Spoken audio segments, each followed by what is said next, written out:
Buenos días, amados hermanos. Bueno, aquí nuevamente pensando en el estudio y pensando en mis hermanos, que yo había dicho que iba a compartir, ¿sí? A leer una comunicación del maestro Juan. Bueno, yo tenía varias, de varios maestros, muy hermosas, unos aprendizajes muy lindos. Pero se me presentó un problema que la tabla se me dañó. Se, se dañó, es decir, se desconfiguró. Se me borró todo lo que yo tenía compartido, sobre todo comunicaciones, que es lo que yo más compartía o comparto, pero se me perdieron. Así que me disculpan, hermanos, porque no voy a solamente que yo las busque en el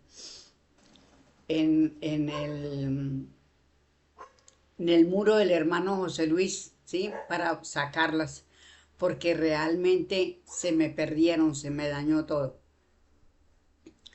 Entonces toca, no puedo volver a archivar hasta no comprar otra tabla, porque realmente se desconfiguró y no, la pila se dañó y no se consigue pila. Entonces toca comprar otra. Pero aquí pues vamos a seguir hoy con el libro Buscando a Dios. Y en el estudio estábamos hablando de a la conciencia solo puede hablarle otras conciencias. Entonces aquí ya terminamos, voy a leer las últimas palabras de esta párrafo. Por lo tanto, si la conciencia y el pensamiento que con el alma del ser humano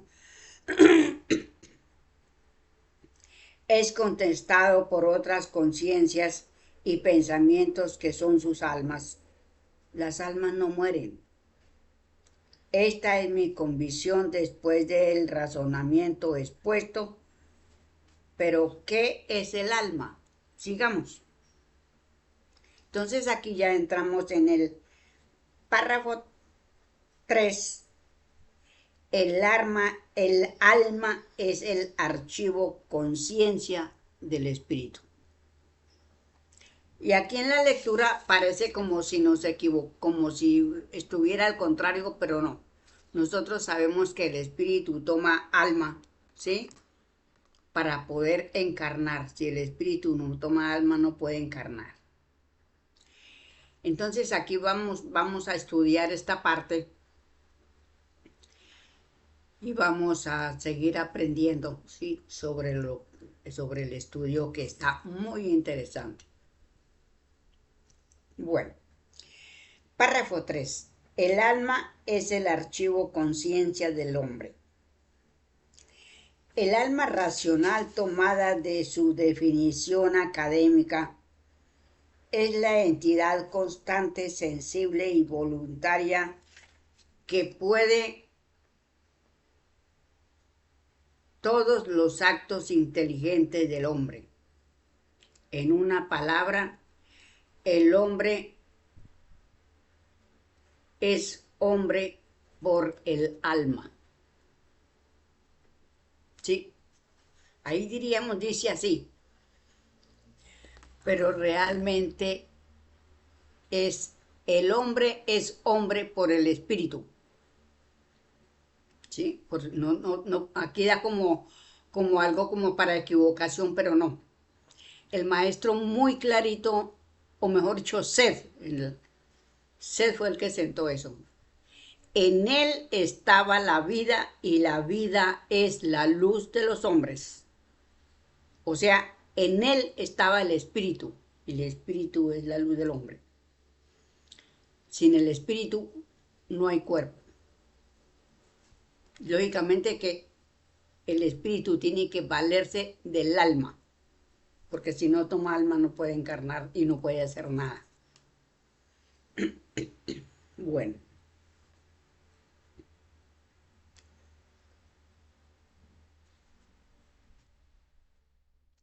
sin el alma, sin la cual no tiene voluntad, pensamiento ni conciencia, que es lo que se distingue de los irracionales que solo tienen instinto. Esto está aquí, dice el maestro.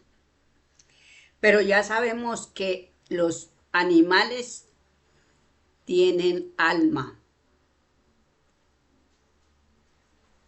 ¿Sí? No pueden hablar porque no tienen espíritu, solamente tienen cuerpo y alma. Son dúos. Entonces yo a veces leía y leía, ahora es que estoy empezando a comprender, ¿sí? Esta parte. Porque a veces uno como que lee rápido y no alcanza uno a captar, pero aquí ya estoy captando nuevamente otras cosas. Bueno, tremenda se vislumbra ya la contestación. Pero aún debemos observar que en el primer hombre que hemos estudiado y visto, no había el despejo y cultura que hoy tenemos y que, como dije en el párrafo anterior, tenemos hombres capaces de entender con conocimiento de causa en todos los actos de la sociedad. Y aún suponiendo que estas aptitudes las pudiera aprender en las bibliotecas hoy repletas de libros que aquellos no tuvieron. Esto significa leer el alma de los que los escribieron.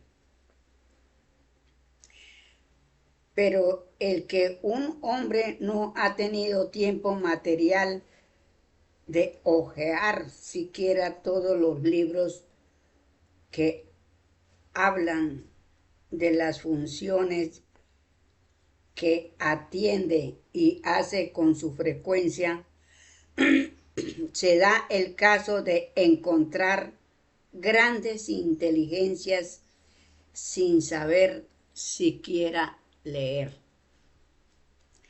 Lógico, eso es algo normal, por la sencilla razón de que como el alma es nuestro archivo, ¿sí? Y en estos momentos, ejemplo, haya un hermano que, o hombre o mujer, que dé conocimientos, que tenga muchos conocimientos sin haber ido a una universidad o a un colegio, ¿sí?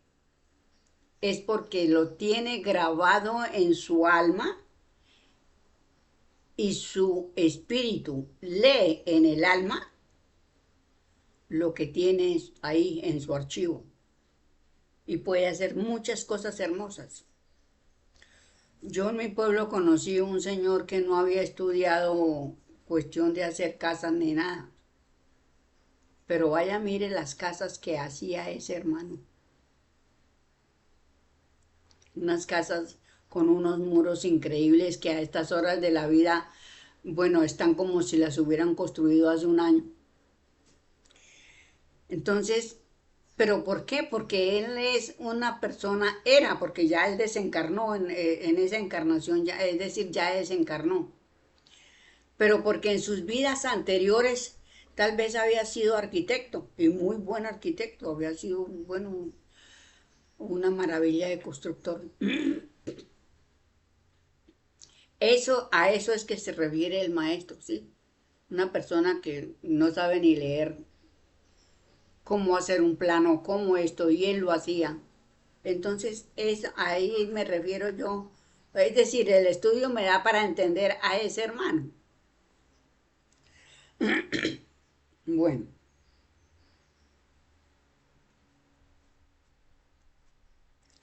pero se dirá que esos son hombres que han podido oír mucho y tener un privilegio de memoria y de ahí su cultura y disposición. Estoy conforme con esta objeción, pero a mis objetantes puedo yo decir que conozco uno, labriego, que apenas había salido de su pueblo exclusivamente rural y resolvía cuantos intrincados problemas y quebrados o decimales se le ponían y daba su solución así. Son tantas unidades y un poquito así como un pelito. Y este hombre, como digo, era un hombre de campo que no había oído hablar a grandes sabios ni asistido a conferencias científicas. Para mí lo que hay es que en su inteligencia hablaba otra inteligencia. Y se me ocurre preguntar, ¿por qué a menudo se dice, fulano posee una sabiduría innata? Y esto no es tiempo y apenas hay historia de hombres sabios donde el historiador no haya dicho esas palabras, lo que implica que el fenómeno existe y es frecuente. ¿Por qué es esto así? ¿Qué causa hay? ¿Estudió? ¿Tenía razón el hombre primitivo en llamar la memoria de su antecesor? Pero hay más. A todos nos ocurre a menudo. Y en el trabajo, ya en el estudio, ya en la discusión y aún al simple hablar con otro, que nos atascamos en algo y al momento nuestra mente vuela, no sabemos dónde y con la rapidez del pensamiento se reanuda la conversación. ¿A dónde la mente fue? ¿A quién le fue a preguntar? Y el poeta, el músico, el matemático, el ingeniero, el arquitecto, el hombre de Estado, el de justicia y todos los hombres sin distinción en nuestras dificultades y aflicciones nos recogemos con nosotros mismos y evocamos sin darnos cuenta seres que ya no están entre nosotros y en grupo en cuyo recuerdo nos consolamos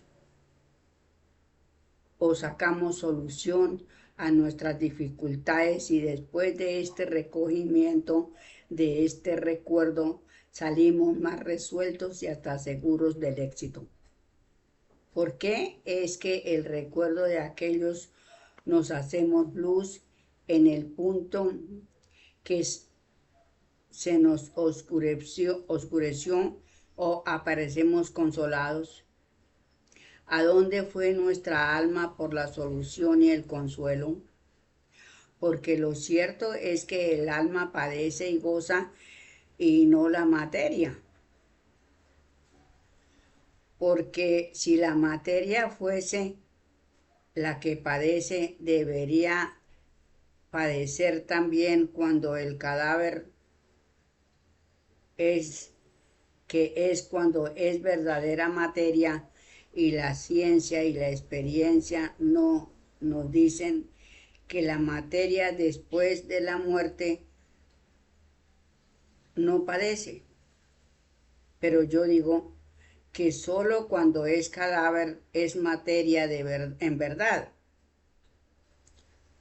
No mientras viva, no mientras está viva en el hombre o el animal, porque entonces no es materia realmente, sino consubstancia de la conciencia de la alma.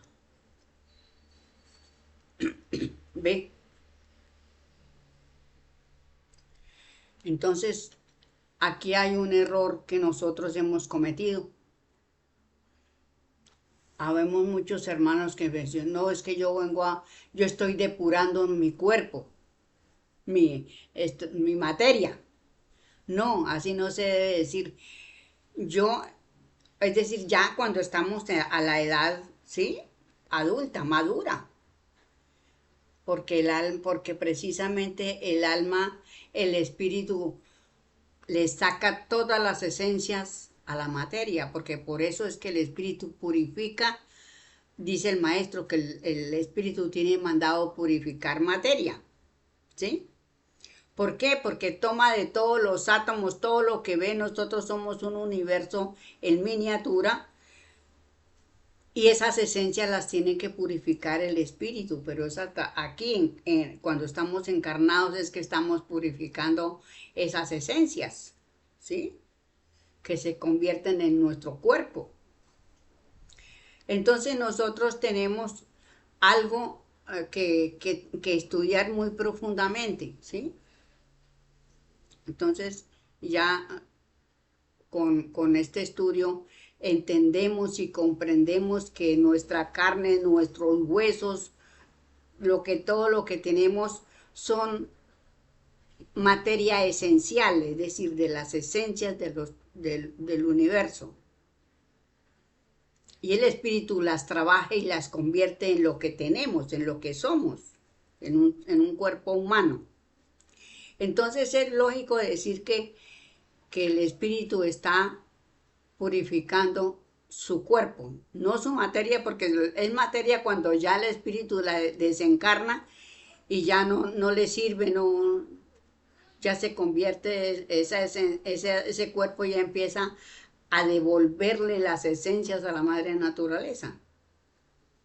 Entonces, bueno, hay una cantidad de cosas para estudiar y para sacar en, en un estudio bien provocativo aquí en estas lecciones que nos deja el maestro. Entonces nosotros tenemos como,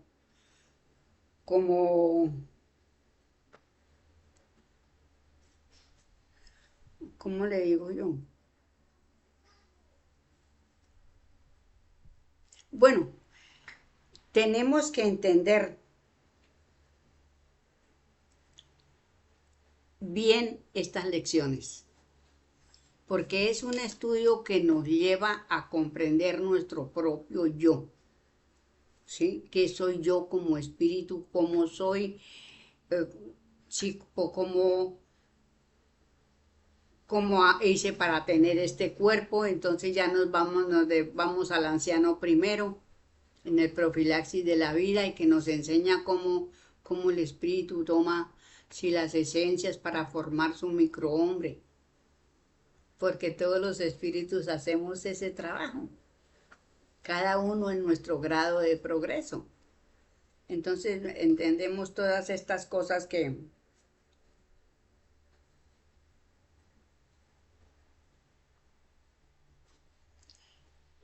vamos aquí aprendiendo.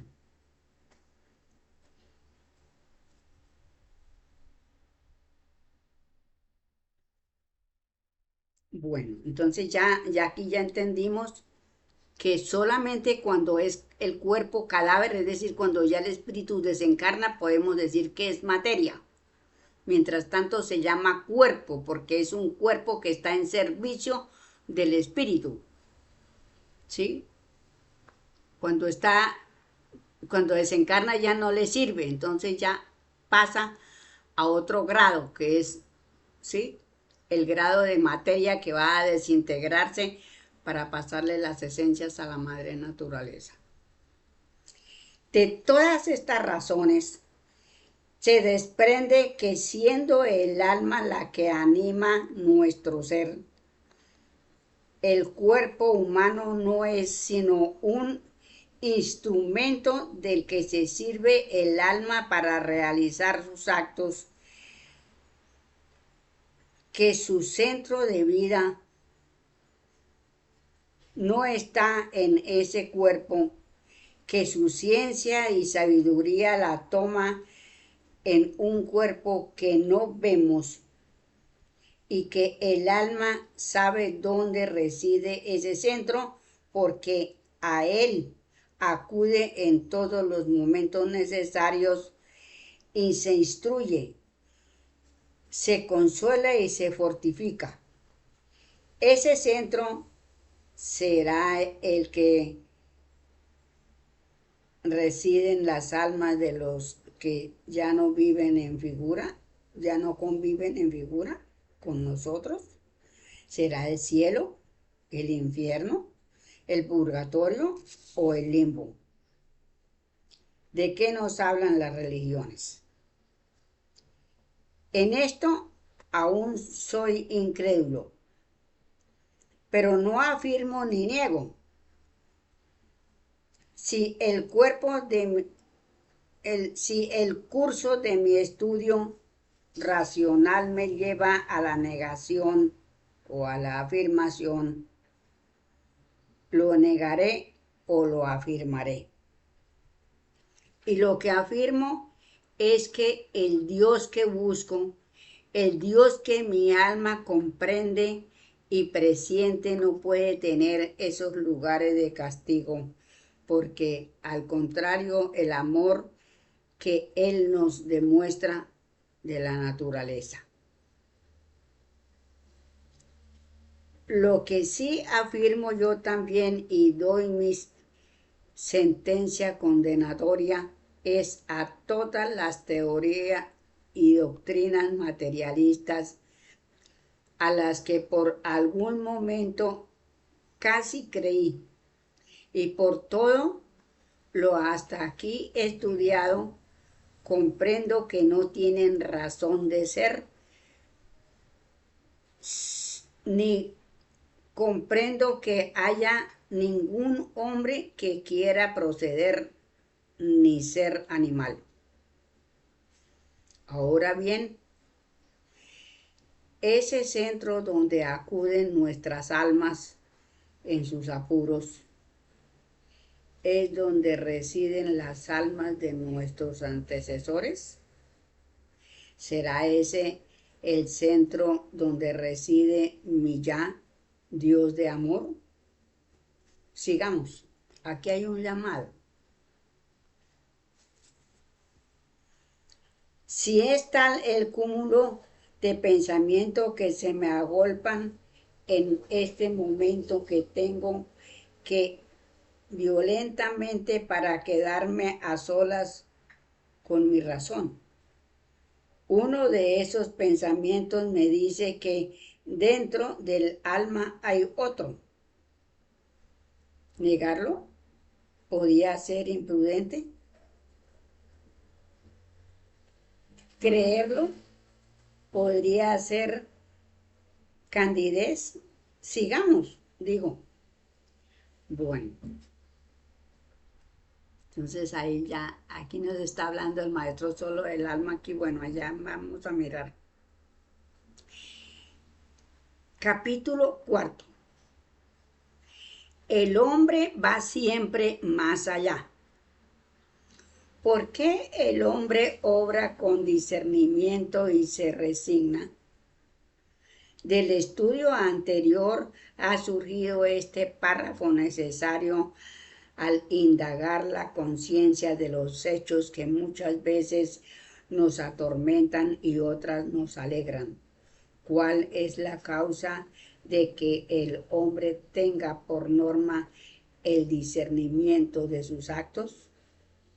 ¿A qué lo conduce? ¿Y qué espera de ese discernimiento?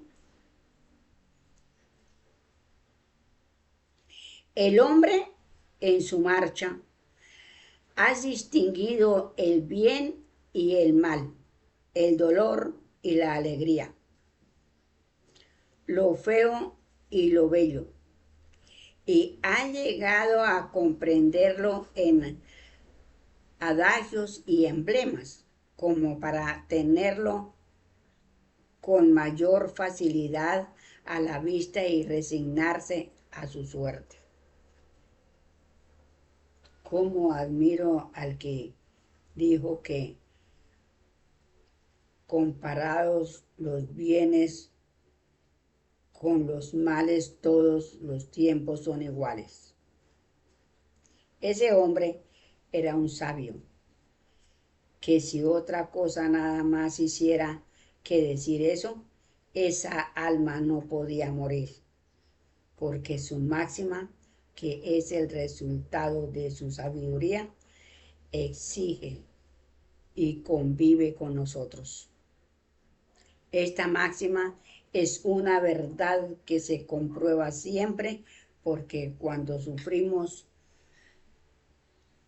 la desgracia y nos acordamos que otros amigos nuestros han padecido aquella misma desgracia o semejante, nos alivia el peso, sabiendo que aquel, después de sufrirla, encontró satisfacción en su término y supo dar más valor a las alegrías y al bien que no apreciaba antes de que el dolor se lo enseñara.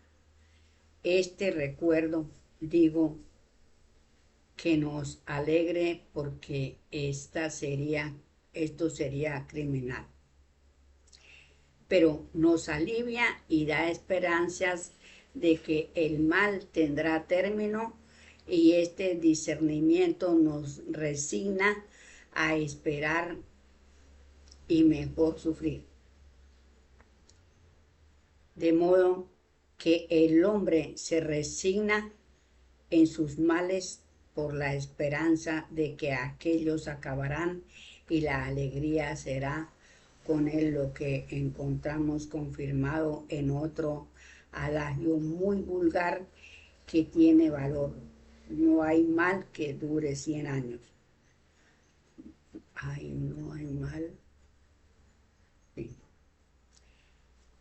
El cual encierra una buena filosofía, porque ha de entender que aunque el mal o la desgracia sea algo, tendrá fin antes de finalizar los días del individuo. Si no existiera el mal o la desgracia, no recordaríamos el bien y la felicidad, no sabríamos apreciar el valor de la salud si nunca estuviéramos enfermos. Es necesario que hayamos sentido la tristeza para que apreciemos la sublime alegría y la disfrutemos con medida. Quien no ha sentido el aguijón del hambre no puede encontrar gusto en los manjares, por exquisitos que sean, ni satisfacción en saciarse. Así, debemos entender que las aflicciones, el dolor y las necesidades, el pauperismo y las desgracias, todas son de necesidad a nuestro progreso material y espiritual. La pobreza nos enseña a estimar y procurar la riqueza. Las necesidades de toda especie nos industrian para remediarlas. El dolor nos lleva a la compasión y al escarmiento, y las aflicciones nos elevan el alma y a regiones desconocidas por nuestra materia, y allí recupera calma y consuelo, con cuyo consuelo y calma hace frente resignado, y sus aflicciones examina las causas originarias de sus males y emprende de nuevo el camino equivocado, esquivando el peligro creado y quitando de un solo golpe la causa de su aflicción. Bueno, pues realmente aquí nosotros nos damos cuenta de lo que dice el maestro, ¿sí? Entonces cuando uno está afligido y cuando uno tiene sus problemas, pues realmente uno se desdobla, ¿sí? Y vamos a una parte que nuestro cuerpo no lo conoce, porque solamente el espíritu sabe de sus andanzas y hasta dónde puede ir con su alma. Entonces uno se desdobla y va, no sé, de pronto a donde un hermano, a un mundo que ya conocemos, a un sitio que conocemos donde vamos a encontrar paz y tranquilidad. Y cuando regresamos, ya regresamos confortados, ¿sí? Entonces, pues realmente que sí, el dolor y la tristeza y todos los sufrimientos se dieron pues para eso, para sentirnos, para saber en qué estado estamos, ¿sí? Entonces realmente es algo muy importante el aprender todas estas cosas y como ya pues aquí está bien pues yo trato de estudiar lo mejor que puedo, ¿sí? Entonces ya entendemos que realmente nosotros, como vuelvo a decir la frase de Seth, en él estaba la vida y la vida es la luz de los hombres. Y el espíritu con su alma son siempre unidos y con su cuerpo cuando toma cuerpo, entonces le toca ya encerrarse en ese cuerpito hasta que la ley misma, porque uno no sabe, el espíritu puede encarnar y durar un par de horas encarnado y desencarna, no se sabe por qué, bueno, en fin, han habido casos miles así. Y otras veces pues encarna uno y duramos muchos años encarnados, como en el caso, en este momento vemos muchas personas que pasamos de los 80, de los 90, de los 100, ¿sí? Entonces, porque ya uno vino a una misión y el maestro habla en una parte que en cuanto más nosotros estemos encarnados, pues mucho mejor porque vamos pagando más deudas, ¿sí? Nos vamos descargando pues porque en cuanto más se sufre, pues más se aliviana el alma, ¿sí? Entonces, pues bueno, son estos estudios son precisamente para nosotros un alivio, ¿sí? Porque ya estamos entendiendo y comprendiendo, que, que somos espíritus que estamos aquí sentenciados, ¿sí? Juzgados y sentenciados. Y estamos en esa lucha porque realmente la lucha en estos momentos es muy fuerte en todo aspecto. Entonces yo dejo esto por ahí, amados hermanos. Les doy un fuerte abrazo y la verdad que me gustaría pues seguir más largo, pero es que, bueno, el estudio pues para que uno no se canse tanto. Sí, porque pues verdaderamente que son muchas las cosas que hay que analizar, porque uno de un estudio de estos, uy, no llevaría, se pone uno a analizar y le lleva horas para uno poder discernir y entender las cosas. Bueno, muchísimas gracias, amados hermanos, un fuerte abrazo y nos veremos nuevamente. Gracias.